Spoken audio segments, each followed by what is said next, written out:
And those pinchers could put quite the hurt on you if you got your finger in there. And I'm sure right now you're thinking to yourself, is Coyote gonna let this crayfish pinch him? Why not? Let's see how powerful that is. That's probably the right thing to do, right? Do I really want to do this? I know everybody right now is watching saying, yes, Coyote, let's see how bad that pinches. All right, here we go. Ready? 1, 2.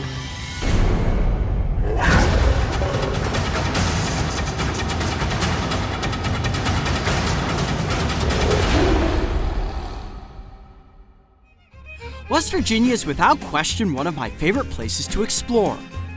The landscape is beautiful no matter what direction you turn, and its collection of wildlife is unbelievably diverse. Some of its creatures even appear as if they are out of this world. Several years ago, we set off into the wild alongside herpetologist Tim Brust to seek out a living alien known as the Hellbender. We got him! Oh man, Tim! That was amazing! The coax and the net! Hailing is the largest salamander species in the New World. This giant amphibian was incredibly difficult to catch, yet the reward was well worth it, as that video helped bring attention to the conservation work Tim and his colleagues are doing to protect West Virginia's river ecosystems. On this adventure, we are returning once again to this wild and wonderful state. Our mission is to track down and find yet another earthbound alien. Closely related to the Hellbender, it's fair to say that the mysterious being we now seek is just as elusive and even more difficult to catch. Shrouded in mystery and lore, like its larger cousins, these salamanders are seldom seen, which leads to a long list of questions. We hope to answer several. We won't be able to answer them all, but the real question I know we all want the answer to is whether or not the Mudpuppy is capable of barking. Now, our goal today is to head upstream to look for a good spot with mud puppies. The best spots will be flat slate-like rocks. They'll have to hide up underneath flat rocks or in crevices. So we'll search for some environmental indicators and with any luck, ultimately get our hands on a mud puppy. All right, you hook me up. Here you go. Okay, you good? Good. All right, well, let's head to the crate. The Mudpuppy is considered a bioindicator, or a species whose health status within the environment, especially in water, can tell scientists about the effects different pollutants are having on the ecosystem. Yikes, seems complicated, but it's really not. Think of it like this. If the water is polluted, mud puppies can't survive. So if mud puppies are present, you know it's a healthy ecosystem. Wow, this is really what you guys can't feel is all of this sand and silt. I see what you're talking about, Tim. So this is not good mud puppy spot right here because of how silty this is. They'll come out and forage in this. As far as where they're hiding during the day, no. Okay.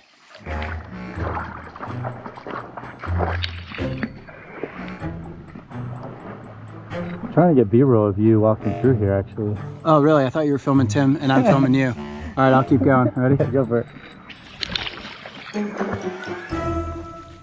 Like other large aquatic salamanders, the species we are searching for loves flowing water and flat rocks to den beneath.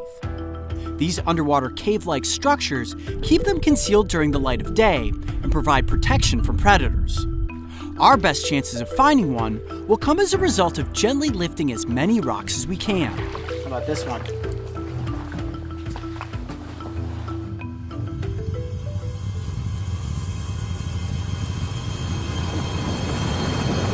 Nothing.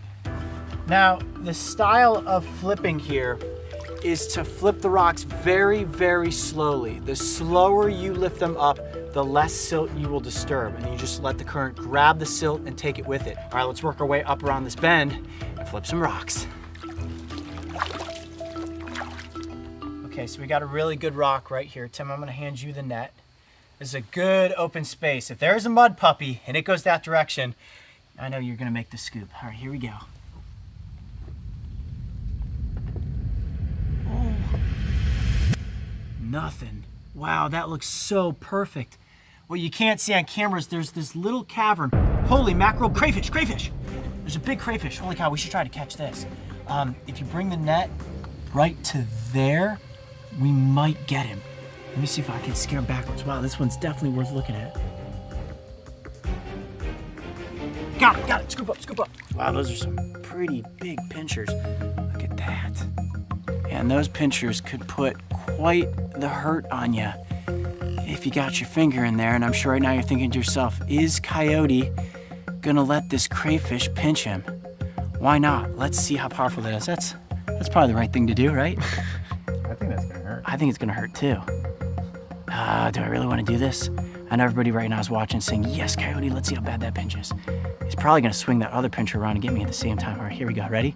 1, 2, 3. Ooh, Ooh, it's the tips that really get you the most. Ooh, there goes the second pincher. Yep. You did not want to find yourself, inside the tips of those pinchers. Now, it's actually the tips that are the sharpest part, but this is the defense mechanism of this little crustacean. Pinch onto something if it picks me up, and hopefully it will set me back down into the water and not turn me into a meal. But this crayfish is a good sign that the environment is incredibly healthy. They're little filters for the environment. So where we're finding crayfish, that means there's the good chance of finding mud puppies. All right, I'm gonna place this guy back down into the water, and with any luck, it is going to just let go of my finger and swim right back under its rock. Here we go, 1, 2, 3. Now let go. Let go, buddy. Oh, let go. Still holding on. There it goes. That crayfish definitely was capable of drawing blood. They may seem completely safe to catch, but if you get them from the wrong end, you're gonna pay for it. All right, mud puppies, let's keep searching.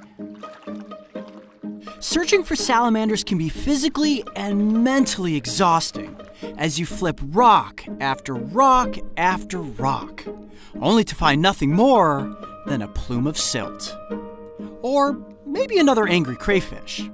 Yet you constantly fight the urge to give up because you never know what the next twist in the river will reveal. Wow, okay, this is pretty ideal, right? Yeah, it's pretty good. Now, I don't know if I'm gonna be able to lift this one. Let me just test it out. Oh, geez, that is a huge rock.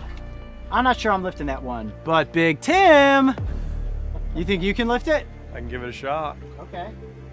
Lift it slow, and with any luck, we'll find something under and I will do the scooping. Sound good? Yeah. Okay.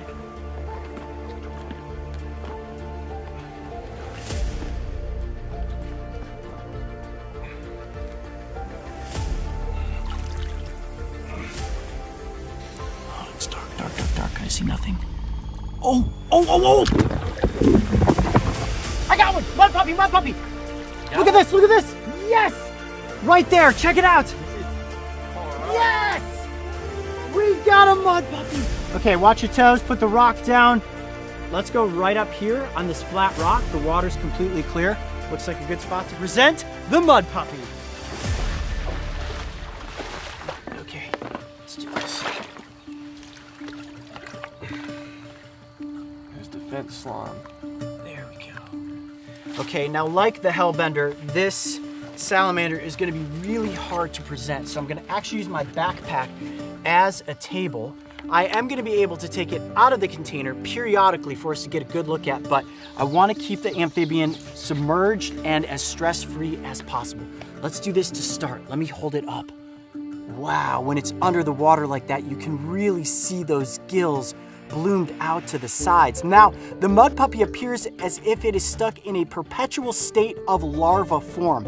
Most salamander species start off as larvae with gills and stay beneath the water, but the mud puppy never loses those gills and is in an aquatic environment its entire life. You'll never see one of these amphibians up and out of the water, at least not if it's healthy and doing well.